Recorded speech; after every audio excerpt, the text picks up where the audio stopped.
Welcome back to another edition of the B4evaKool podcast. I got the Monday night crew in the building. Super Bowl just happened, but we don't really care about that. We care more about, some of them, we'll find out if some of these guys might, but I know we care about motorcycle racing, and MotoGP has been on fire. World Superbike is on fire, and a lot of these Motor America riders are starting to do testing and stuff like that. So I'm very excited to, I know Valentine is coming up at the end of the week and stuff like that, but I'm really looking forward to when MotoGP starts. Actually, it's World Superbike that starts first, and then MotoGP. But I'm looking forward to that. But let's get the boys in and get this thing going. TJ, man, welcome to the show, man. How you doing this week? We had a week off last week. More my fault because it seems like been craziness happening in my personal life. But we're making this thing happen, man. I was in Boston the last 2 weekends in a row, and I'm glad to be out of the cold, bro. Man, I mean, a lot of people want to see what it's like, all the snowflakes and visit the, the wonderland of how nice it is to see it falling, but it ain't fun. No, listen. It's funny. I was talking to somebody from Wisconsin, and they see cold, not as much snow and stuff like that. And this lady was just like, the only time I want to see snow is on Christmas, and that's it. And I can agree with that. That might be the only time I want to see snow is on Christmas. Even though I've been in it for a long time, man. You ready for this Motor America World Superbike MotoGP? I don't even know what you want to call it because. I think 2025 is going to be a pivotal year compared to all the other years because there's, to quote Trax Starz, who we're going to bring in a little bit, there's so much drama. What are your thoughts? I mean, leading up to this season is already the riders are causing the drama. So, I mean, some of them are causing the drama, but I mean, it's going to be an interesting start. I mean, like Yamaha stepping it up. There's a lot of teams stepping up, and riders getting hurt, and controversy in the paddock. So, yeah, man, it's gonna be a fun one. I can't wait. We got a couple weeks for that. Like you said, World Superbike starts before that, and that's just a whole nother battle in itself. It's time. I mean, we've been waiting all year. Can't wait for bikes to hit the tarmac. You're absolutely right about that. We have been waiting all year, even though it's only a month and a half, but it's still all year. Let's get the rest of the gang in here, man, because it's going to be serious tonight. Smith Shot Racing, man. Listen, man. What's going on, fellas? I see you got the new location in the back. That's what's up. Stepping up the game. You still got the hat on. We're gonna have to see if we can, do like trivia or something like that, and get those words changed to say Ducati instead of Honda. How things, man? How's the weather in Atlanta? You know what? Pretty good. It's been in the 60s all week, so I love it. But next week will be a little cold front, so going back down to the 30s. So we call it a fall spring up here. Like a false neutral, So we got a false spring. Right. That's what's up, man. You're excited. You're excited to talk about MotoGP. Were you shocked by what you saw last week at testing? No, I was shocked. I was shocked to see Yamaha's, forward steps. Ducati kind of going backwards. The 25 bike, to me, it don't seem like it's as good as the 24. And Honda, I don't know, man. Still just trying to find their way, Can't call it, man. I'm gonna reach out to my peoples, and we're gonna get Zarko on the phone because I think Zarko is the only one that feels like Honda's making progress. Track Stars, man. Welcome to the show, man. Can we get Smitty a Ducati hat? I know you got a gang of them. Yeah, I'm gonna make sure we hook them up. I'm gonna have a talk with Lewis over at Ducati New York. We're gonna get them all set up, on me too. I'm personally gonna make sure he gets that package that's very necessary in his life. That's right. Take those demons away. You know what I'm saying? It'll be like what they call that when they put the holy water on them. You know what I'm saying? An exorcist. Get that hand out of here, man.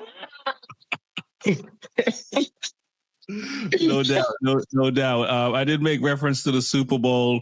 Saquon, he got a Super Bowl with them boys down a couple of hours from you. Were you happy to see that? He's hoping everyone in New York still loves him. Yo, listen, man. I'm a Jets fan. Okay. Unfortunately, so we never want anything Giants to win or Boston. You know what I'm saying? It just goes that simple. So I was definitely going for that red team. Unfortunately, they played like they was Honda red, not Ducati red. That's what happened. You know what I mean? I think you're right about. Well, listen, I think they finally got exposed. I think I think you're right. I think that is exactly how they play. Smitty, don't look like that, man. Smile a little bit. Yeah, no, they definitely. The Chiefs definitely. The Chiefs won at least 4 games. Because they held it together better than the other teams they play, but those other teams should have beat them, and I think they definitely got exposed in the Super Bowl and by a big number. So it's gonna be hard to come back from that. Yeah, man. I mean, hey, man, let's get down to what it, guys. Whoever tuned in here to talk football, I mean, we said enough. Philly won, KC lost. Let's get into this MotoGP, baby. All right, let's do it. I try to be global with everything we talk about, but you're absolutely right, man. I know seeing the testing last week and so forth, you had to have your guys' blood boiling. Is this a cop out?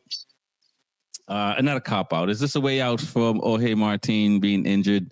I should say, if he doesn't have a successful year, he was injured at the beginning of the year, and I only say that because Bastianini. I think about Luca Marini. I think about Bezzecchi.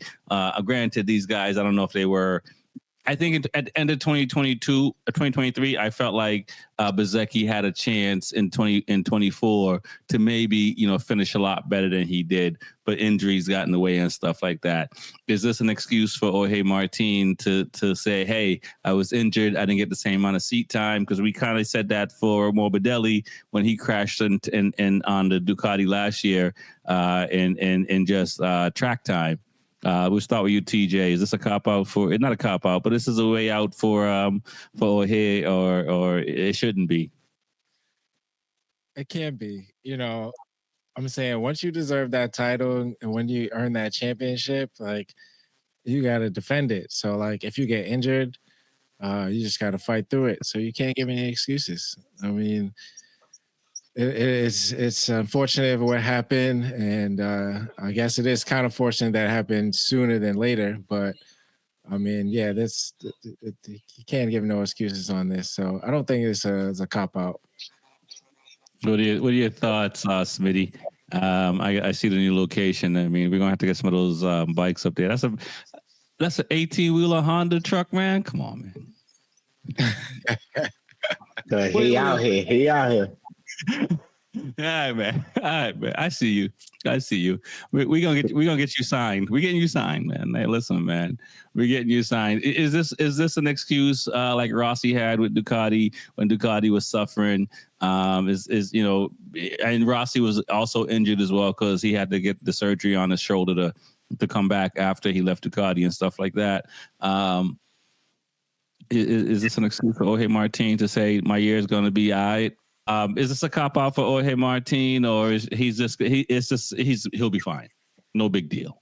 Would he be fine? Probably not, me, because seat time is paramount, especially right now. Because right now, seat time is more important than later on in the season. So, but is it a cop out? No, it's a reason. I mean, sometimes these things happen, but it's the fact of the matter. You crash, you lose seat time, you can't build a bike the way you want it. But the guys, because each day you gain steps on the bike. And because he's not getting those steps now, he's a few steps behind now. So cop out, no, but it's the fact of the matter. But as a racer, I don't think he'll say so. But as fans and people who are actually like honest, honest with themselves, you understand it happens sometimes, And then also trying to ride while healing from an injury, you weren't the same. You weren't 100%. So he'll be behind.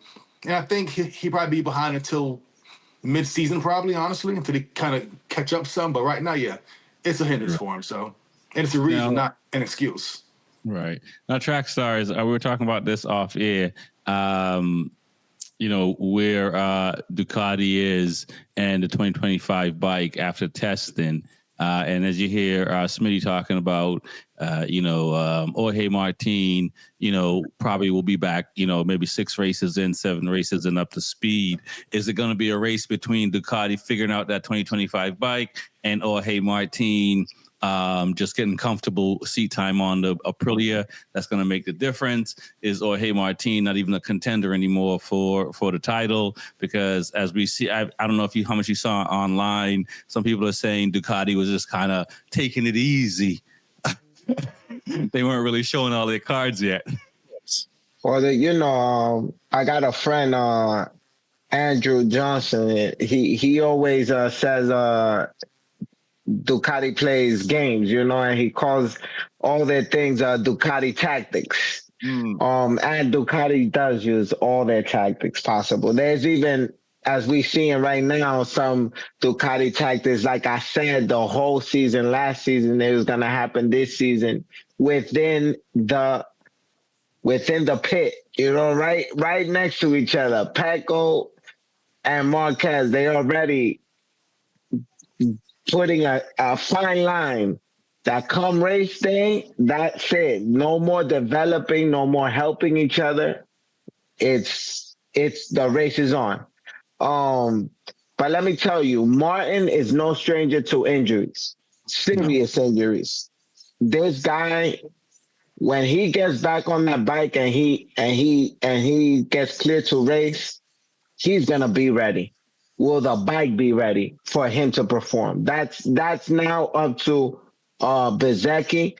And what's unfortunate is that it's not only Martin who got hurt. Raul got hurt too. And just like Ducati has the satellite teams, this is a satellite team for Aprilia, and they were, really excited to the bikes in unison. And this is super unfortunate to have 2 of their 4 riders out, but Bezzecchi's super talented, and he did pretty good, man. I was really happy with his times and his concentration. He was so concentrated on what he was doing, he didn't even know about Jorge Martin's crash. Right. He was shocked to hear the news that he crashed and he was injured. He's like, I had no idea. I was out on the track focused, and that's a good thing to hear, Right. But Ducati is gonna use all their sources to win right now and get that championship next year. And they're ahead of the game. But what's crazy to hear is when they say, are we going with the 24 or the 25 bike? This is very scary. And you're not only hearing it from Pecco, you're hearing it from Martin, from Marquez as well. Right. In the set, and that's scary because we expect Ducati to always have the best product available. And there's no question. There's never a question. They always like, we want the new bike. We want the new bike. And this is the first time where they're questioning in a couple of years, do we want the new or the old bike? Right. I know for sure. Go ahead. I know for sure they're going to go with a 25. But this is going to be the challenge. And when you have teams like Yamaha doing what they did, and Alex Marquez being the number 1 rider after 3 days of testing, boy, it's going to be a crazy, crazy season. Right. Yeah, I want to stay on Aprilia for a little bit before we get more into the weeds of Ducati and whether it's deliberate that they put out that they, want a 24 or 25 bike. Because you're absolutely right. If you go on history, they always run the newest bike. The only people that have done that in the past is Yamaha, Honda, and they were struggling when they did it. But they've always struggled on their new bikes for at least the first 6 races to 8 races and stuff like that. But you mentioned Bezzecchi went on and didn't even notice it. Do you? I'll for all you guys. Do you think that Bezzecchi is looking at Martin, even though he won the world title, like, hey, I know I'm better than this dude. My camp is better than this dude, so I don't even need to be worrying about this dude. Where, you would see other riders. You might see, for instance, in the Aprilia camp, as far as like the newer riders, they may lean on some of the older riders. Do you think Bezzecchi's looking at Martin like, oh, he's a more superior rider than me, versus just kind of like, I'm better than Martin? I mean, I think he got to at least look up to him. I mean, if you look at Martin and what he's been putting down is the poles and the amount of races that he won in the past. And I mean, it's a fast rider. So when you want to look up to, for him to be a teammate, this is something that he can say, hey, this could be something good. For him to go down it sucks, because, you need a teammate to feed off of. So yeah, I don't think Bezzecchi's looking at it that way at all. What about yourself, Smitty? I don't think so, but he should. Well, Taylor, no, he should not, because to be honest, Martin is a better rider. Yeah, I don't think straight up, if they didn't crash or had a bad start, has Bez beat him yet in anything?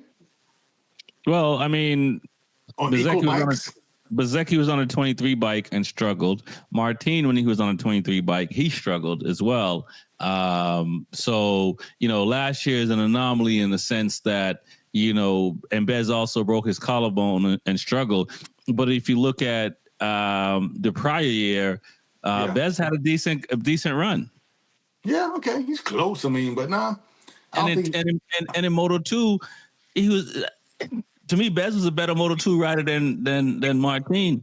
That's Moto2. That ain't the big leagues. That don't matter.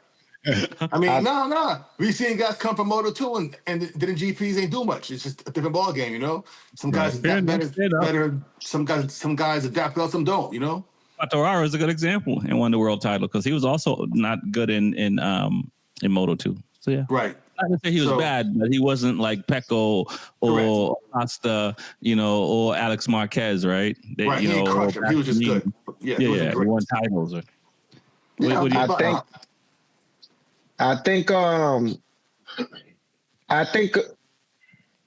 I don't think there's any type of issue or competition between Bezzecchi and Martin. I think Bezzecchi, I've met Bezzecchi and he seems a very calm and laid back person. Doesn't really have an ego. I wouldn't say the same about Martin. Martin is a person that's more outspoken, more upfront. Seems like he wants to be a star, and wants the light on him. I think Bezzecchi's pretty chill, and I think it's the same approach he's taking with this, having a champion next to him. He's gonna learn all he can from him, but he's also gonna try to beat him if he can, But he's here to learn and to look up to somebody. But he's ready to lead. And it's funny because they asked him that question. Now that Jorge Martin is out, do you feel the pressure of carrying this team? And he said, I'm ready, but I would love to know how Martin is. He's concerned about his teammate. And he knows how important a teammate is. Bezzecchi was in a team already that was down and out, being in a VR46 team. But he knew that they needed to work together to be competitive and get to the front. And him and Digi worked very well through the season. And Digi was kind of that up and coming star, and they try to put Digi in front of him, and he took that on the chin very well. And he performed very good last year. He looked great at Coda. I don't know if you guys remember. I think he was second place or if in position to start. Right. I can't Right. remember, but he did really good and he did good throughout the season. I mean, then he got hurt and a lot of drama, but still he came out. He didn't let it affect him that Digi was this person that just came into VR46 and got the seed and was outperforming him in a lot of races, but he never put his head down. But you're absolutely right. Bezecchi did come out last year and try to make the best of it, and he also has Valentino Rossi to look up to. So I think it's harder to sit here and look at Jorge Martin and be in awe of him. Maybe like some of the other riders might be and stuff like that. But now let's get into Ducati. Is Ducati just kind of just holding back and just want to see what the other manufacturers are having, or is there concern that the 25 bike may have some issues that they may need to look at the 24 engine to use versus the 25 engine? I don't see any concern at all. I mean, when it comes to testing, I mean, I know you want to put out a fast lap, but I think their concerns on other things that's going on to try to make them better and possibly cornering or coming out of a corner and other things like that, as opposed to pulling out the fastest lap like Alex Marquez or even Yamaha improved, but. I don't think that we have anything to worry. They know they're the better bikes right now, and they got great riders. So I think they're just focused on other options right now. Right. And Smitty, you heard Track Stars talk off air about Gigi and where Marquez is and Pecco is and stuff like that.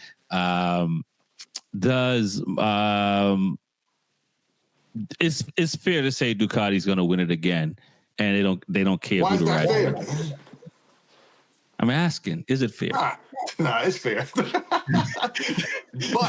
but however, it is a concern that the 25 bike isn't running as well as the 24. Usually, yep. But that's always the case. That's always the case with all the factory bikes. Usually takes them at least 6 rounds to sort out the gremlins. Usually, and that's where the older bikes get a chance to dominate. But sometimes that doesn't happen. Possibly, but so for example, Yamaha has improved somewhat, right? Right. We're gonna get to Yamaha, but we're talking about Ducati. Okay, fine, fair enough. And Ducati kind of just plateaued almost. Right. And you know what they say, you can't be top dog forever, right? Right. So their day has come probably. But why? So the concern for me is 2 reasons why.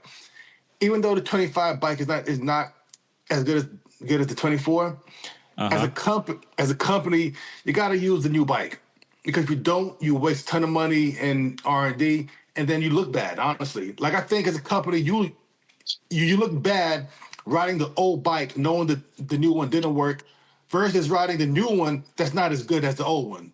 It's a bad look for the company. So, right, and so when Marquez was with Honda and they had to switch frames to the older frame, and same thing with Yamaha as well.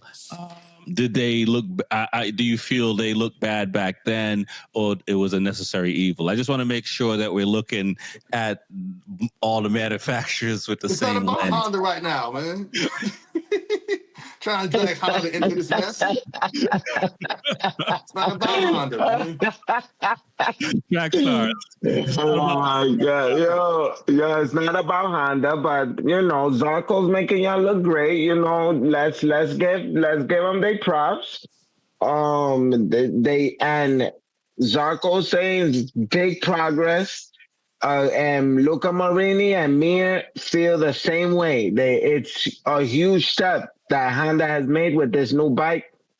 Kudos. That's all y'all get.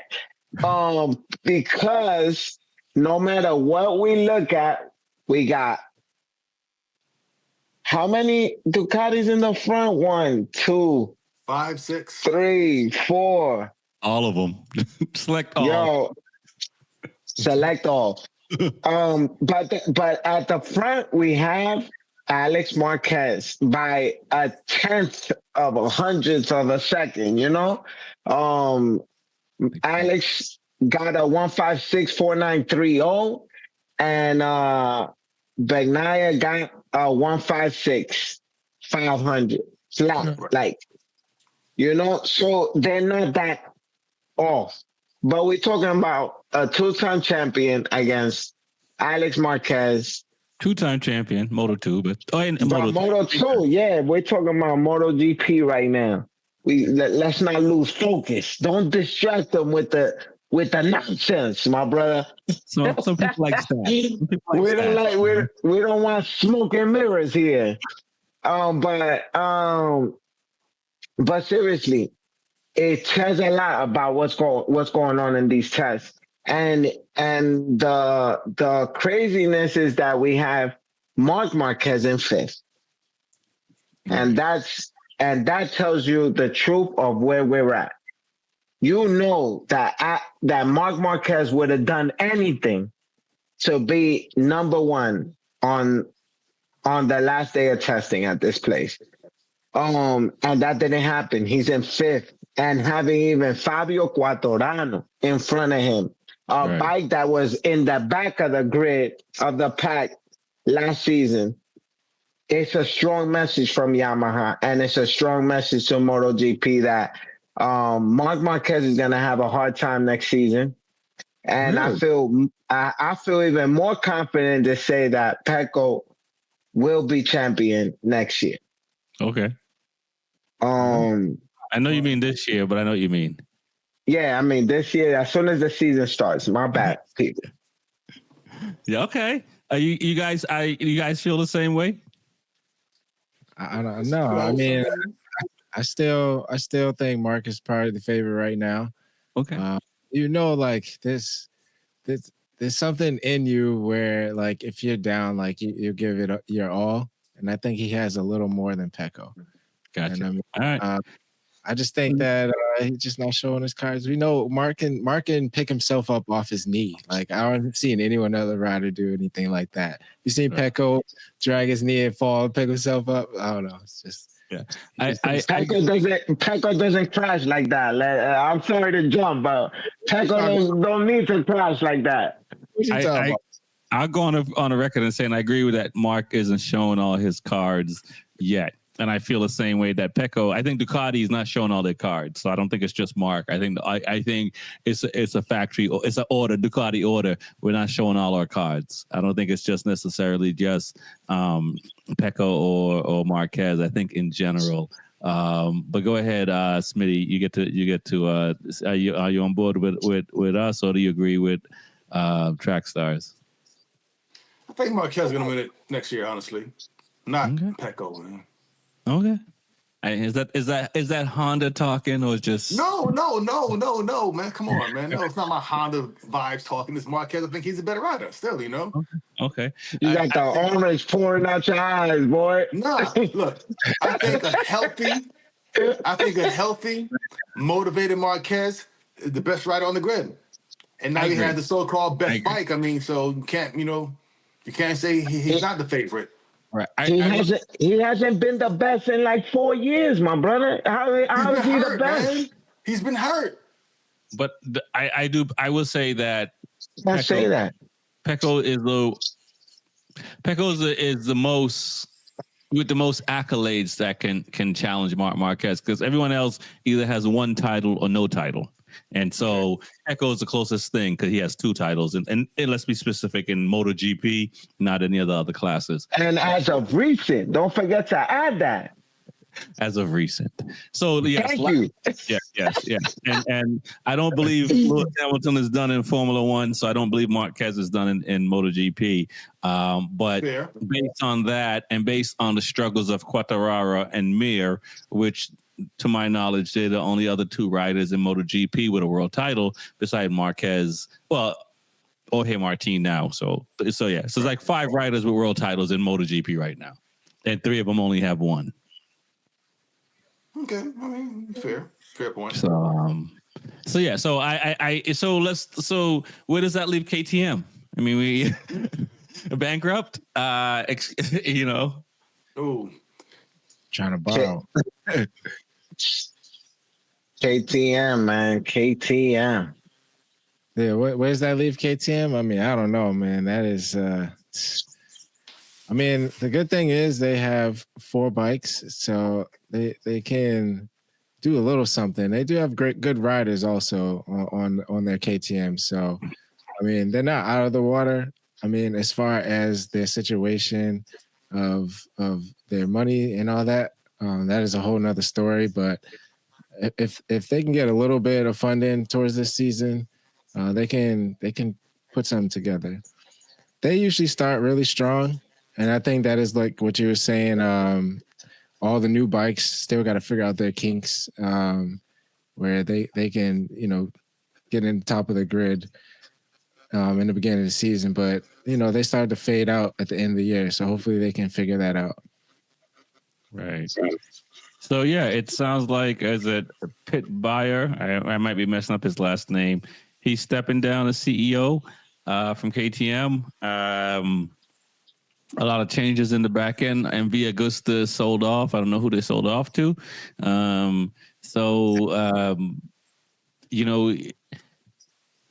Is no one likes to. It's hard to make progress in chaos.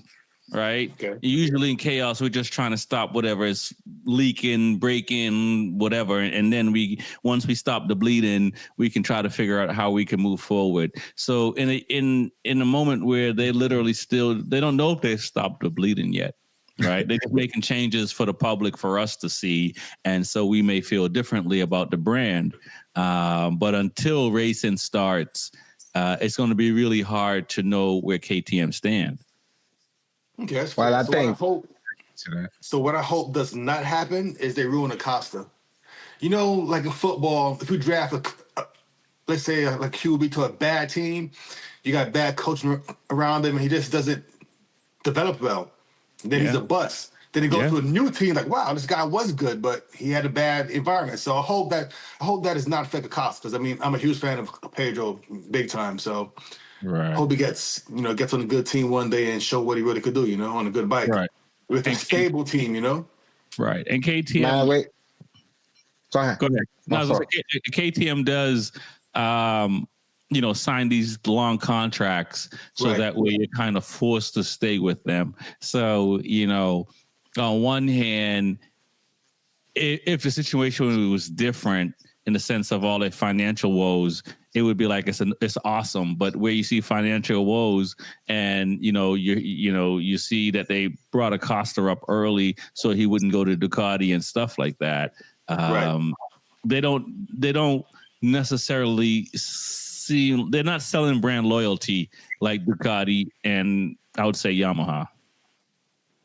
Okay, fair enough. You're gonna say Trax Starz. Yeah, and I'm still gonna say it. Diamonds are a product of pressure, and we get the shapes from cuts, and you can't. This could be exactly what KTM needed to take them a step further. The drama, the instability, a brand that was perceived as something that cannot be brought down. When you talk about KTM and their product outside of MotoGP, the abundance of bikes that they sell and the dominance that they have in dirt motorcycle racing, which is probably even more so popular than even road racing because of Drakkar and all these other competitions that we really don't pay attention to, but we're definitely aware of. Right. To see them in this position puts the pressure on these riders to make sure that they have a job moving forward and to compete. Fortunately, they got 4 riders and 4 uninjured riders through this testing. They're still up, they're still running, and as you see, the MotoGP been plagued with injuries this season, and early in testing, to lose so many riders is just I've never seen. I don't recall something like this happening. We're talking about 4 or 5 riders out, and not just out, just might not even make the first race, and we don't know how much longer after that. So KTM has been blessed with health and a real motivating factor, not just for a championship, but for existence moving forward. That's the motivation KTM needs and what these riders need, because they know without that, that's 4 seats that will not be available in MotoGP moving forward in 2026. Okay. Now, I did see a thing. I did see a podcast video. Gypsy Tale. They had. I don't remember the rider that they were talking about. This is like a year ago. They were talking about Ducati and Ducati's dominance. They were talking about KTM and the possible troubles that they were having. And this is like a year ago. So these guys already knew that KTM was had issues a year ago. But I bring it up because of what you said, Track Starz, as far as like how KTM has been able to dominate in the dirt world and stuff like that. And I remember looking at the video and thinking, like, is it, is it like, I'm Jamaican, and if I was an artist and decided to do music, and I've been doing reggae music for 20 years, and then all of a sudden I decided to go do country music, am I out of my league? Is KTM out of the league to go into road racing because they've been doing dirt racing for so long, and we see Ducati now getting into dirt racing? Is there a thing you think between Ducati and KTM in the sense that Ducati's like, look, you came into our world, now we're getting into your world with the dirt bikes and stuff like that, because we see that Ducati's signed one of the biggest MX riders to manage their dirt team and stuff like that, and they got a new bike coming out. So did KTM, to go back to your point, Trackstar, did KTM undertake something huge by coming into MotoGP, coming into road racing? And when you look at their lineup, most of their bikes are dirt bikes. I think, we could look at that situation 2 ways, right? How far have they come in such a short amount of time? They came in, I just looked it up. They've been in the game since 2017. Right. So they're not even 10 years in, and they up there. They're a force to be reckoned with.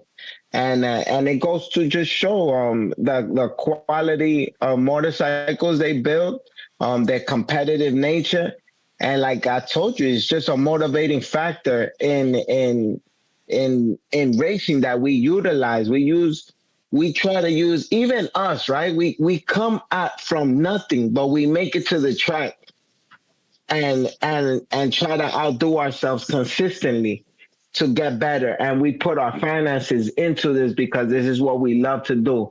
It's no different for these companies, some of these richest people, they pour their money into racing for nothing in return but the passion of saying, I won racing. Yeah. And that's what KTM is. And this is another, like I said earlier, it's just another point to stay motivated and make sure that they win, because this is what they've been trying to do since 2017. And they're so close to hitting that decade in racing and seeing their accomplishment, because they're in an upward trajectory. Unlike other companies who've been downward, not to say anyone, but let's talk about the person right below us on the screens, Smitty. Do you think that KTM has too many bikes on the grid, or do you think that MotoGP has increase them to become bankrupt at all? I think. Go ahead. Go ahead. You, Smitty. Let's I hear won't you. say. I won't say too many bikes because they have 6 bikes I think right now. Gas included. Yeah, 4. 4. I mean, 4. it's not too many. I think 4 is what companies should have. But you figure the more bikes you have, the more you could get data and share data and develop and share parts, test parts. So I think 4 bikes does help them become better. Right. But is it straining on the finances? I don't know. You know what I'm saying? Yes, we do know because we're hearing about it. Okay, well then yes. And that's the thing, right? From 2017, we saw Suzuki had to leave. You know, Jixarite I don't know what we do for them, but you know, we know that they had to leave because of financial reasons. Kawasaki also, yeah. And Kawasaki also, and they took they gambled. And what it sounds like what you're saying, Smitty, is that it's still maybe too soon to take the gamble, but we have to take the gamble, right? Right. I think I don't think MotoGP put them in a position to go bankrupt. I think it wasn't smart the MV Agusta purchase. I think that was a good purchase. I don't think it's MV Augusta's fault that they ran out of money. I think it's KTM. Well, I think it's some other brands because from what I can gather, it's not all the brands that cost the money, but the brands that cost them a lot of money. You know, me right now, I'm in doubt of what I'm doing for this season in the sense of whether I'm going to get a 2025 bike, whether I'm going to keep my 2024 bike, whether I'm going to get 2 bikes this season, right? Because every season I've always had 2 bikes. The only time I've never had 2 bikes was last season. This season, there are things in question, right? How do I move forward? Because I got expenses that are outside of this motorcycle world. My kids in college, it goes to Carnegie Mellon. It's super expensive, but that's something that's up in the front right now. Then this is up in the front for me, outside of the family business, which is our family, right? Your family comes first, and then you, and then what you love to do. Right. And I'm trying to push this thing I love to do right behind my family, keeping myself out. And that's a tough decision to make. And I think KTM has had this decision for quite some time, but when they thought that they had more than they had, they did a purchase. You know, they made a purchase. Oh, yeah. I was gonna say they made a few purchases. Yeah. Yeah. And it cost them. It cost them. It bit them, and now they're feeling it. And sometimes you think, yo, I got these credit cards, right? I got these credit cards I could use. For them, their credit card is their sponsors. I got one of the best sponsors in the world, Red Bull. Mm. So I'm good. I should be good. And they're just good enough to do this season, but now they gotta work this year. They gotta work and prove themselves to get themselves out of this debt that they're in, because they maximize all their credit cards right now. They've maximized. They're already in the situation they are. They got 4 bikes on the grid. They got the MV Agusta and everything else is in the process of being sold or purchased. So they're on eBay everywhere shopping what they can to bring in more income, but it is what it is. This is when we make superstars or we stay in the dirt. So, Red Bull should buy KTM, is what you're saying? I don't think Red Bull should buy KTM. I think KTM has to get themselves out of this one by winning. Right. That's it. But Red Bull got the money. They own the Red Bull team in Formula One. Apparently, they paid $1 for that. but they have to invest like $400 million or whatever every year for the works, and they own a few teams actually. It's kind of they're money long. No, for sure. But KTM, you know, they got some pride too in the sense they're not just gonna let themselves get bought out of the, I'm sure it's been offered and it's on the table, and it'll be some crazy thing like that. Like, we're buying you for $1 and we'll invest the rest, but we own you. Yeah. You know, I'm sure that's been thrown out, but KTM is an incredible brand. Yeah. And they've been in the game for a long time, outside of MotoGP, and they're great. They're one of the GOATs, you know, in dirt. So you cannot, they're not just gonna lay over and say, yeah, we dead. Resuscitate us, take the organs. Nah, they're gonna fight, and I think they'll come out of this. Okay. I agree with you when you say, you know, family and making decisions and business decisions, and, you know, hopefully in every decision you look at all the stats, and then, you know, there's a leap of faith, right, that one has to take, and sometimes, you know, you hope it's, well, not sometimes, you hope it's always successful most of the times, and sometimes your decisions are not, and you have to regroup. So, you know, this is a pivotal moment, I believe, in KTM, because if they, and I assume they will, from what all you guys are saying, they will survive this. It's going to be a learning experience. And, you know, to go back to the Eagles and the Chiefs, you know, they played two years ago, and there's a lot of feelings you feel when you're the loser of a big game, or of a big race, or of a big opportunity. And I think KTM have to look at their situation and feel, because they, outside of Ducati, they are the second best bike on the grid. So right. It's not like they're far away.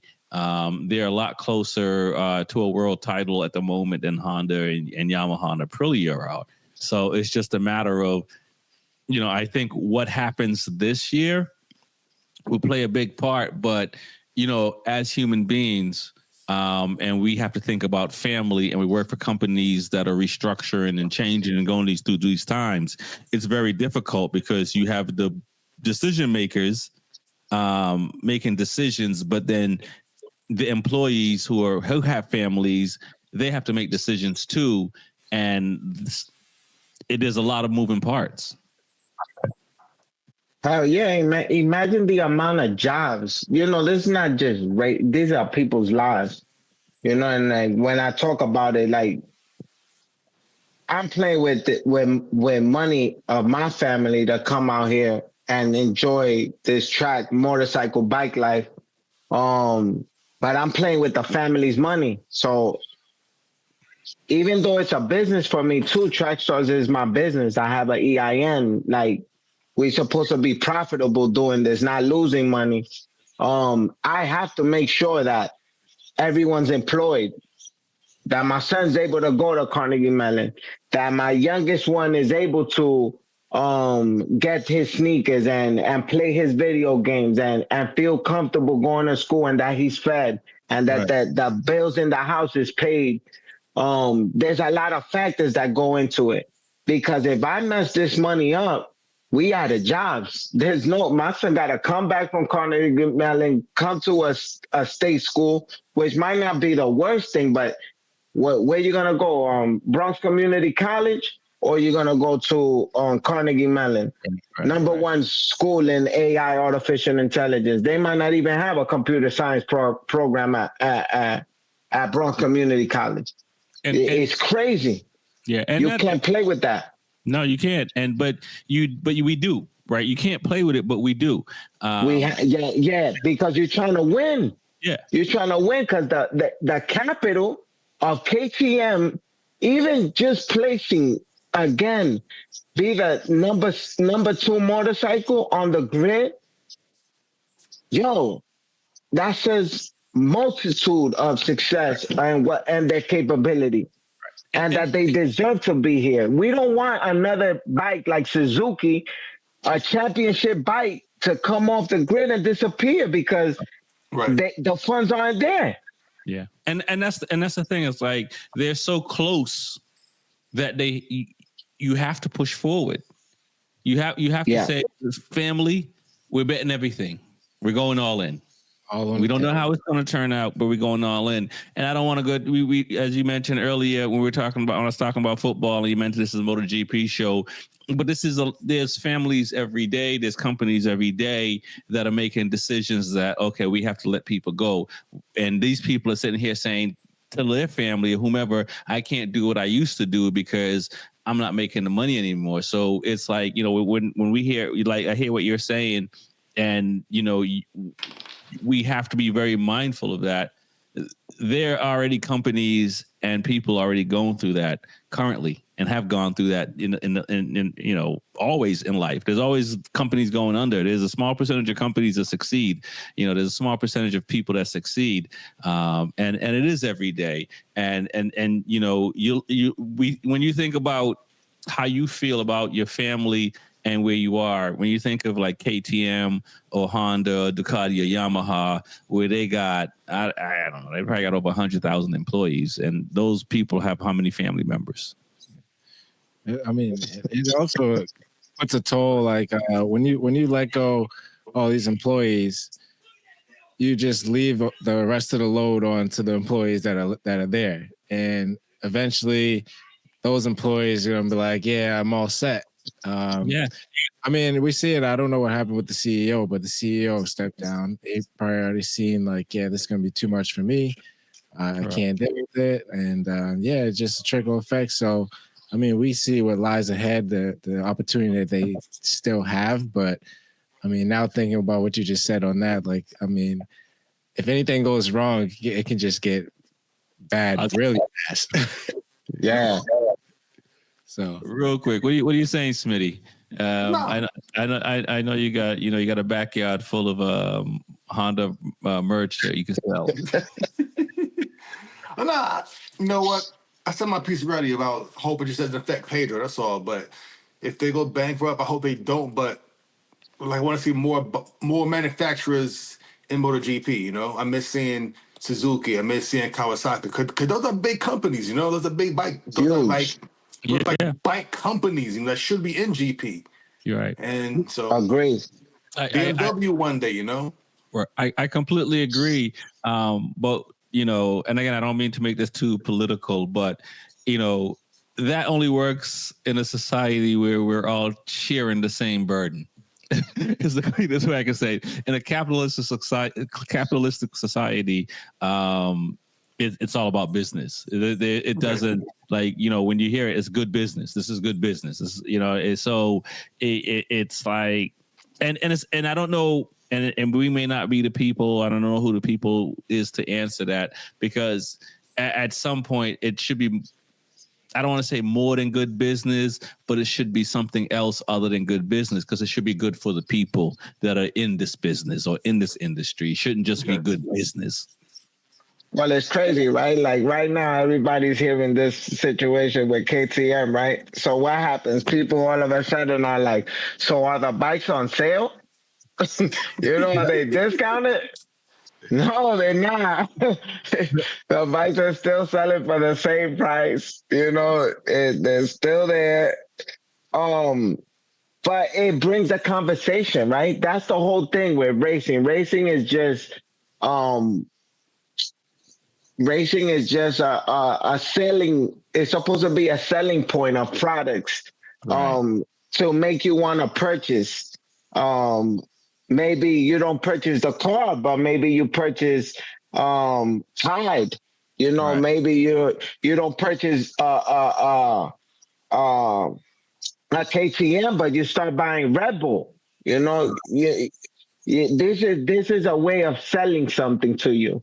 Selling you Dainese, selling you everything but the motorcycle, but the main thing is the motorcycle. So I think that KTM, their success in MotoGP will be the reason that they extend their lifeline outside of racing. So do you guys think that Pit Buyer lost his job because it was too much business? Because as I'm listening to you guys talk, they didn't really need to retain Pedro Acosta. You think about how many good riders they've had in the last 5 years that they just pushed to the curb and not give enough time. You know what I mean? So it does make sense that head should roll because, would it have mattered if you had Ika Lukuono and Remy Gardner still versus Pedro? Would they have sell less bikes? You know what I mean? Like you think about those guys that they let go. Was it worth it to have a Pedro Acosta, versus Augusto Fernandez and all these other top riders? Is it really worth it?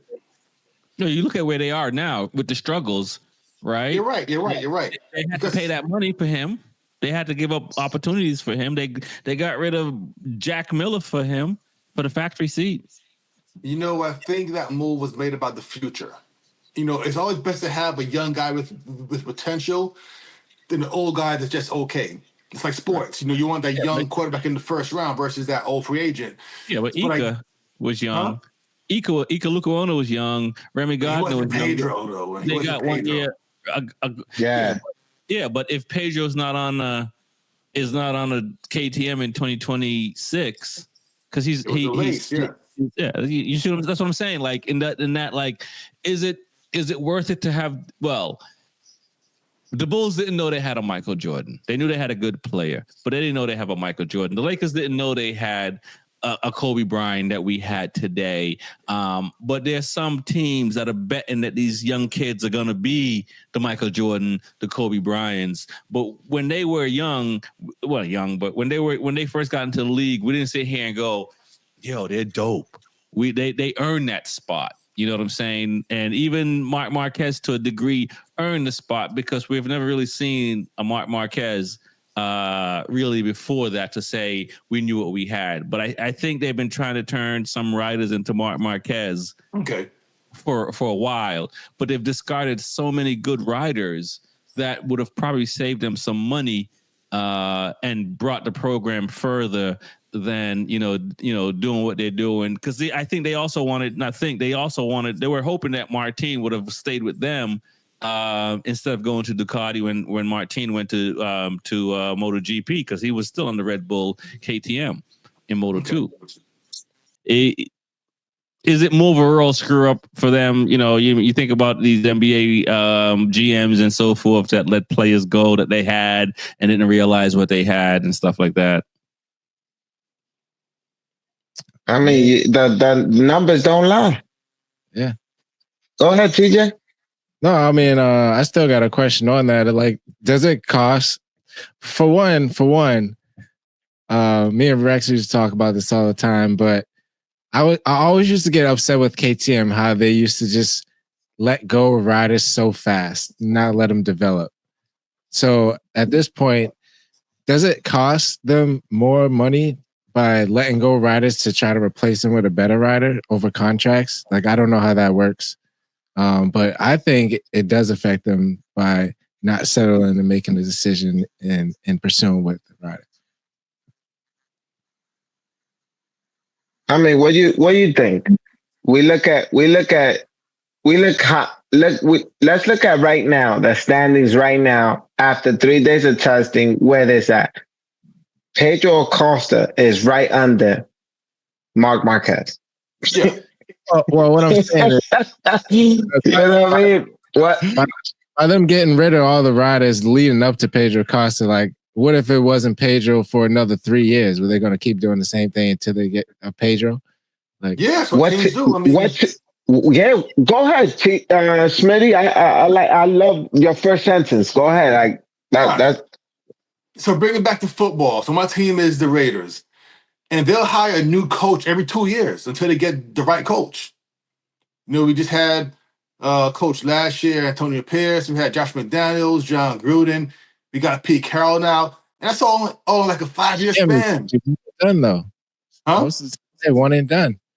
Right. So it's kind of the same thing with KTM. They get rid of that rider until they find somebody, they want to strike gold, which is, I think, it's Pedro now. So I think Pedro's long term for them. As long as they're in the game, he's with them, So right. But is that cost? I think that, like for what their position of how they're bankrupt, like leading Does up it cost them? It depends on how the contracts are. Like, for example, but let's say you have a 2-year contract and I cut you 1 year early and I got to pay you that last year, then yes, it costs them money. But if it's like, hey, you know, a 2-year contract without escape clause in the middle, 1 year, you're done, not going to pay you anymore, then it don't cost them any money, you know? Well, no, let's. I don't want to. I know we got more business oriented than we wanted to be. They had to sell MV Augusta, so there's a cost there. Pitt Buyer got let go, so there's a cost there. And I think somebody else in KTM got let go as well. So you know what I mean. And I think the people at MV may have had different plans than them having to be sold to somebody else. It costs money to go racing, people. Yeah. The product of winning is worth everything, right? Because winning is gonna bring in more money.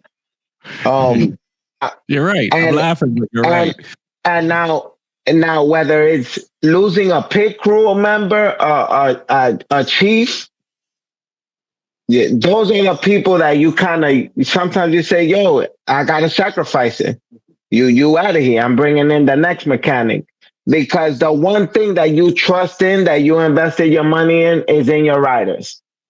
Riders make miracles. Riders can make a horrible bike be great. Mark Marquez, proof. Who?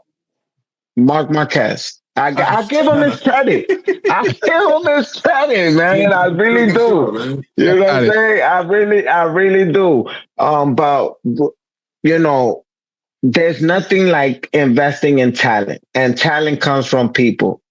I don't think there's talent in objects. I think objects are tools, and whether you have the right or the wrong tool, sometimes you just have to make it work. And that's what a rider can do. That's what a mechanic can do. And I think when you put apples to apples or oranges to apples, you really got to choose the right one.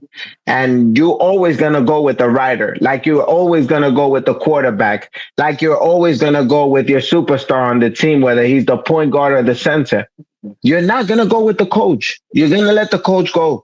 You're going to go. You're going to let the president go. Somebody has to pay the cost for failure, but not your star. And that's what Pedro Acosta is. He's a freaking star, but he's within stars. When you look at his teammates, it's freaking crazy. Who the Jack Miller's there, KTM, Brad Binder, and no, Jack's not. Oh my God. Well, Jack's not there anymore. And Vinales. But hold on, so.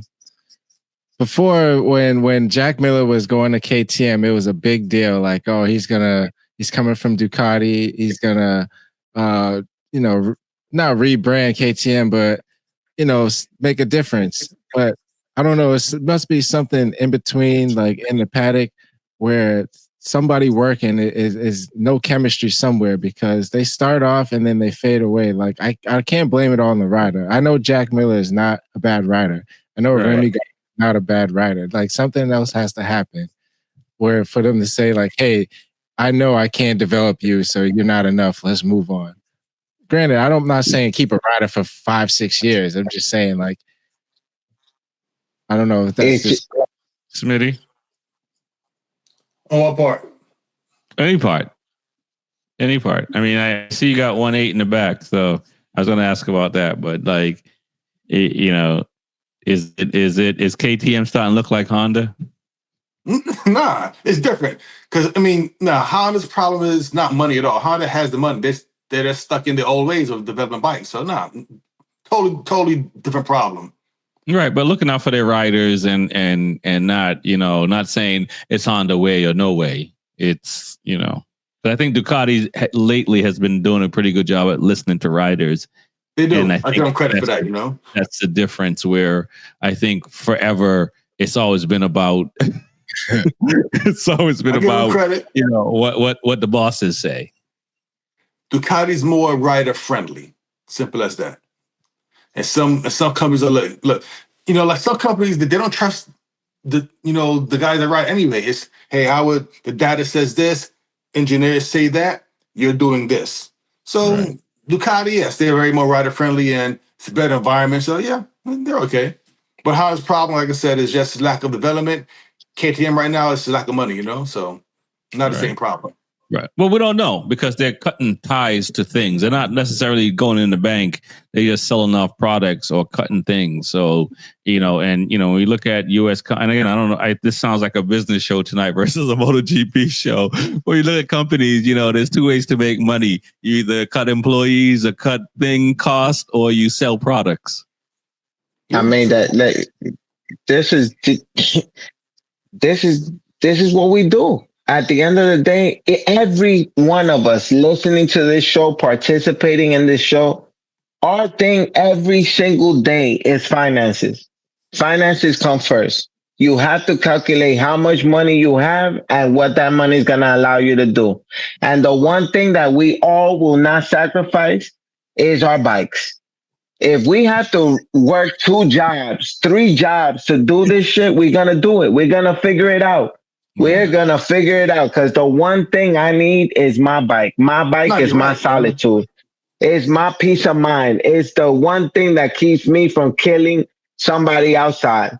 So at the end of the day, I'm going to figure it out, how to stay out of jail, how to keep this peace of mind, and how to keep my family united. And that includes that one thing outside that's made of metal and has oil in it. That is part of my family. And this is the same thing for every one of these companies. You got to put it on a t-shirt. My bike keeps peace in the world. Yes. It does. No, I mean, imagine every time we get on these motorcycles. Today I made a post. When I get on this bike, I'm by myself.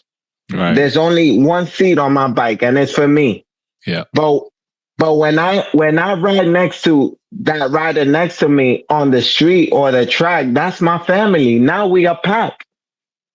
Right. And nothing else matters. Right. Nothing else. Me, the road, and this bike, and whoever's behind me or in front of me. On 2 wheels, that's my family. I'm protecting them because I know they're protecting me. Right. And nothing else matters. I'm willing to lose it all to keep this. Right. And I'm going to leave this alone. I think it's because it's close to a full moon, why the energy for me might be a little bit different. Are you a wolf or something, man? No, that's a whole different ballgame, but that's on full moons and people. But to your point, Trax Starz, the motorcycle community is a family, and I think KTM is stepping outside of that. That I don't want to say policy or that thing because they're not being a family based on how they've been treating riders and and I know it's business, right? But like when it comes down to, for me, motorcycling, I think it's one of the few areas where we become less about business. We may see somebody broken down on the highway and I might have to go to work or I might have to go somewhere and I'm in a rush, but because it's another biker, I'm sitting here saying, let me make sure they're okay. Even if it's just a thumbs up, something just to say, hey, you know what? I got you. Right. I don't know if KTM is doing that. I would beg to differ. For real. Okay. Because you got to look at it. You got to look at it right now at what it is, right? You still got 4 bikes on the grid. Mm-hmm. Right? Yep. You could have easily, my man, they had the perfect excuse of why we're backing out of this right now. Early. Save some jobs, save or not save some jobs, save the company and just say we're out. Suzuki did it. We're out. Right. No questions asked, no nothing. We're out. They could have done that. They said no. We've paid people. We got people who depend on this. We can do this, and we're gonna figure it out. And they stuck to it. And yes, still some things get cut off, right? Right. Right? Because there's gonna be places you're gonna lose on. You know, there's bills that are not gonna get paid, right? Because I'm gonna say, yo, I'll pay those later, or fuck it, let's just cut the. We don't need the cable. We'll keep the internet because you can still use YouTube, and we could figure out. We could stream. Right. We get cable that way, but we're not paying $165 to Optimum for cable. You know, there's things that we're not gonna use the AC anymore, or the extra heating appliance to keep the house warm. We're gonna figure it out. Put another sweater on. There's things that you gotta cut off to make sure that everything else is in play. That's all they're doing. But they didn't say, "Yo, listen, auntie, you gotta move out because we can't pay for you no more." They kept They call it auntie, they call it MV Augusta. No, yeah, but you know what I'm saying? You know what I mean? There's people that you kept, you know what I'm saying, in the house. You still got the main people. You got four riders and you got a whole team. Anything outside of the house, we gonna get rid of, but we're not getting rid of the bike. Sell the car. Right. We're not getting rid of the bike. Right. And I'm not trying to bash KTM, right? Because at the end of the day, you're absolutely right. It is business, it is family, and somebody's gonna lose out. So, you know, You have to. on a wish way, I would like for all of us to go broke together. And reality is it's not gonna happen that way. And some pieces will have to move, and some things will have to move for you're gonna have to cut off a finger to save the arm, right? Kind of thing. Exactly. Yes, I love that. So I get it, but we have to talk about it because the motorcycle community is a family, and it's always painful when we see riders or people or just life happens, and we can't, and someone in the family has to deal with whatever is happening. Remember everything I've been talking about in my personal life, right? What I was supposed to be at Homestead. I was supposed to be at Homestead. A couple months ago, I should have seen some of you guys at Homestead and ridden with y'all. We would have made it out. But unfortunately, how the finances were set up and everything that's going on with me and trying to figure out how I'm going to balance this season out, I couldn't go. Right. No, absolutely. I'm in the same boat. I couldn't I'm not dissing my family, but I couldn't participate. All my brothers, my whole certified knee draggers crew, shout out to them. They all went. They all had a great time. They was over there in Lamborghinis and Bentleys and a movie and videos of they had a blast. Right. They say, damn, that sucked. That track star didn't go. Yes. But guess what? I'll see y'all next season. I'll see y'all during the season. It's not over. We got to figure out what we can do and what we can't do in order to start the season the right way. Nice. Yeah, I completely agree. I mean, this is and I love how you guys broke it down on a level where I think where a lot of us who, 1% of the people are rich, so the rest of us are regular. So, talking about MotoGP in a way I think, and just, businesses in a way that regular people can understand it, is awesome because, I think we get caught in the amount of monies, celebrityism and all the things that, things get lost in the sauce. And when it comes down to it, get tough decisions to be made in every family at every level. Right. Definitely. Oh, yeah. So money is why I stopped riding initially. So for me, like I've been riding damn near almost 25 years. But when I started riding, I just had a son. I had no money, crashed my bike, couldn't afford to fix it. So I stopped riding, for the past 20 years until my kids got old and left the house. I had to take care of them first, So I was a legit single dad. So for 3 kids. Right. Wow. Props to you, my brother. Yeah. And I don't mean like a weekend dad, like, hey, I got him Saturday and Sunday. I was a legit, had him 7 days a week most times. So yeah. There's a lot of legit dads like that, man. Yeah. Which is And that's the most important part of it, of the whole thing, as far as talking about the KTM, and just the whole thing is decisions are not easy, and sometimes we don't understand everything, right? Because we're on the outside, and nowadays a lot of information doesn't come across. But like I said, Trax Starz, I like the way you brought it back to the reality of what it is. It is family. It comes down to just that simple thing, and decisions are always, not always hard, but every family has to make a hard decision at least once in their life, if not a few more times. Right. No, I think most of the decisions are hard. I think not so many are easy. We make it seem easy, and we make them easy because we know. So most of the time we'll take the hurt on our own, and the family won't even know. Right. Because we know like what we're doing. We know we could take this. We know the family can hold it together like a unit, and take the pain all together. No. Right. So there are things that you individually you have to say as the head of the family. Yeah, we cutting this right now. Right. And even if it just affects me, like my boy Smitty did, that's right. That's like, oh my God. And you think about how many times right, exactly. No, definitely is. And I'm not trying to make light of that. I was a single dad for a while, and I know what that's like.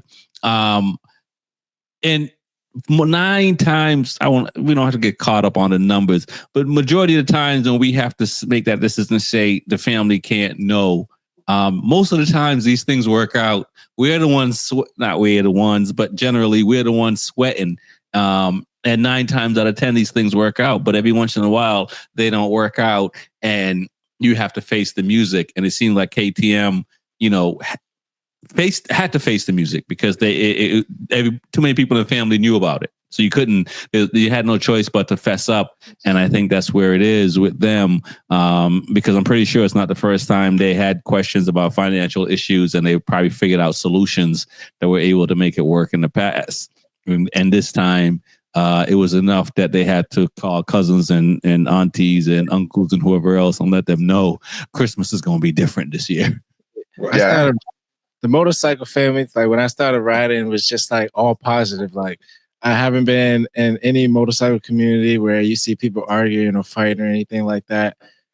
So it's just like all positive. So the fact that you got to cut ties with people who love the motorcycle community, that's just like heartbreaking. So I know that's just a situation that's just unfortunate. Yeah, TJ, I think you're right about that. I didn't, until you said it, you didn't think about it. Like the head people at KTM is probably feeling the way about these decisions because, again, at the end of the day, it's good business, and good business doesn't necessarily mean you're going to be happy with that decision. Right. So I don't know like if they all going to work arguing and stuff like that. But yeah, you gotta have good business. No doubt. We didn't get a chance to talk much about World Superbike, even though there's stuff going on, and I feel we probably should just save it till the next episode. It sounds like from what you guys are saying, and we'll wrap up, that 2025 is going to be about KTM and Ducati. Each of you get to talk on that. If you think there's another brand that can sneak in there, just tell me why. Jorge Martin, he just made it the issue. Okay, all right, by hurting himself. Yep. So now, so Aprilia has a shot. They're like, I'm not MV. We got a little bit of money. You know what? I'm gonna say Yamaha. Okay. I'm gonna say Yamaha, the dark horse this year. Fourth podium, you know what? I feel that way. It sounds like Yamaha, they're on a different engine and they're on a little different thing. So you're right. If I don't think they're going to be number one, but they have a good chance in being number 2. I think with the riders they have, with all the riders they have, because the one rider with Yamaha, I'm a fan of Alex Rins, Jack Miller, and Miguel Oliveira. And Quartararo is nice. It's because of his Moto2 stats. No, it's not because of the Moto2 stats. It's listen, man. We all take advantage of the opportunities we're given. But you know, listen. Look at Jack Miller. Look at Oliveira and look at Alex Rins. Alex Rins is one on every bike that he's ridden on, right? Yeah. So Jack Miller's done fairly well on every bike he's ridden on. Oliveira is done fairly well in general. And in Moto2, Jack Miller didn't go to Moto2. The other three guys went to Moto2. Oliveira and what am I saying? Oliveira and Miller didn't go. Rins, they both won titles in Moto2. So not a MotoGP. Listen, I think Aprilia still got a shot. I know Ducati's gonna win the whole thing, and I think, like I said, I stick to Pecco being that rider to win this year. But the next manufacturer up right after Ducati, I think will be Aprilia. I think that Martin will come back and he'll be a force to be reckoned with. He's come back from injury in the past and he's put that motorcycle in contention. It was a Ducati. And this is a complete new monster for him. But Aprilia is putting everything to win. That says a lot. Right hand, left foot. But this man broke both his hands and his leg, remember? Mm-hmm. Yeah. We talked about for him. He looked like a mummy in the hospital. Yeah, 11 bones he broke. Yeah, and comes back and puts that bike in contention for a championship. I'm not counting him out at all. Right. The way he's being supported is insane. But Quattorano looks like something. Like that speaks volumes for him to be at 156 on a Yamaha when he couldn't put that nowhere near there. Yeah. Right. Oh, that's right. So I'm with Smitty, and I don't agree with that man too often. You know, Smitty might as well be Luis Ortega on here.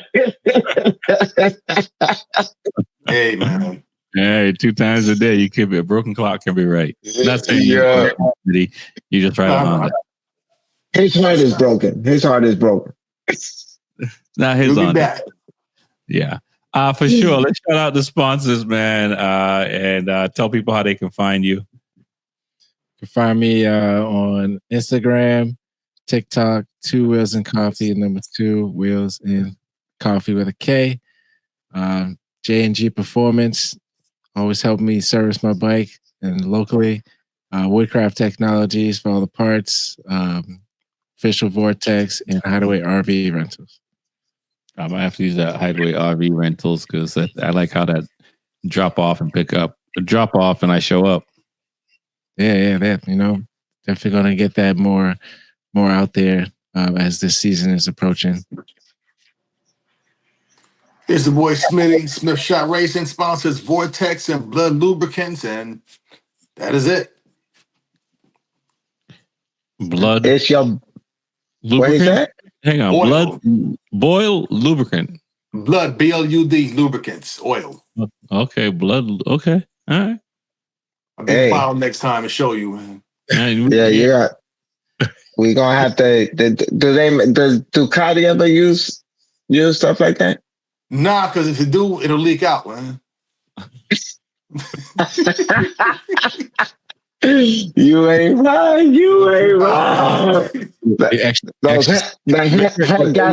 Head gasket issues. That's BMW. What are you trying to say? The Ducati ain't tight? It'll leak out.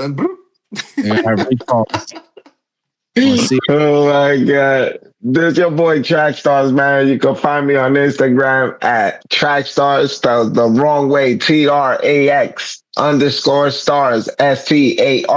STARZ. I like to shout out Ducati New York, HSDK Racing. Mention Track Stars at either one of these places, and they will show you love. I like to shout out Dainese New York and Dainese anywhere in the US. Mention Track Stars at any one of the stores. They will show you some love. AEM Factory. They make parts for Ducatis, MV Agustas, and KTM. A popular subject today. You can go even online with AEM and use Trackstars 20 Trackstars at checkout, and also Warhorse NYC. They make merch for Ducati New York and just motorcycle apparel for casual use, which is amazing. And you can use Trackstars 23 at checkout for your discounts. Like I always say, stay up on twos, guys, and I love you guys, and thank you for tuning in with us. Thank you, Rex, for another great show and letting me voice my opinion. I never say that to you, man. Like I really enjoy coming on your platform and discussing these things. And today we even went a little personal into my life, at least. But I think it's important for people to know it's not all roses.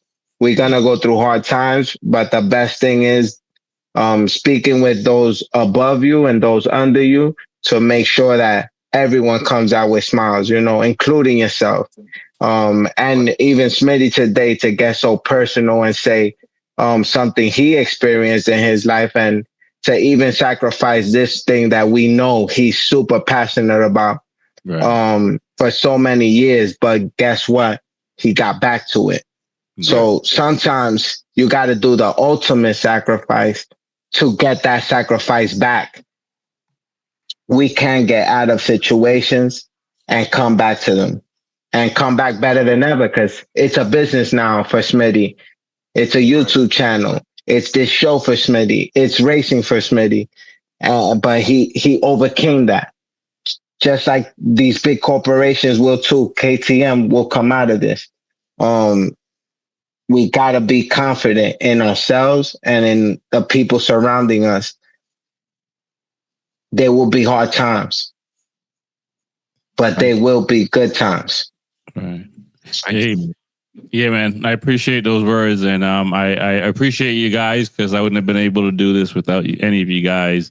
I'll just be talking to myself all the time, and I do that too much already. So this is actually a break, talking to other people that love motorcycles, and I definitely appreciate that. Shout out to Freedom Cycles. Go to Freedom Cycles, mention B4evaKool, and get hooked up. I'm gonna have to call some of Smitty Trackstar sponsors, because I want some of those discounts as well on that Dainese stuff, because I'm a big fan of Dainese. Go to the website B4evaKool.com and get connected.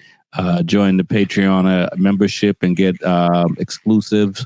And we're gonna keep trying to do this thing this year and make it even more entertaining. I think we're onto something, guys. And it's great to say we're the first to have done what we're doing right here in this motorcycle community. And I from even just tonight alone, because tonight's episode was very heartfelt, wasn't planned, and we get to share our own personal experiences with everyone that's watching and listening. And it's real out here, and we do love this thing, and we love the community. And, we do it because we love it, and we want to see this community grow. And you can tell that from all of us, regardless if we ride a Ducati or Honda, Suzuki or whatever. It doesn't matter what the brand is. At the end of the day, we really love this two wheels, and we I think we're all going to do it as long as we can. That's a fact. Right? No doubt. Till next time. Peace. Peace.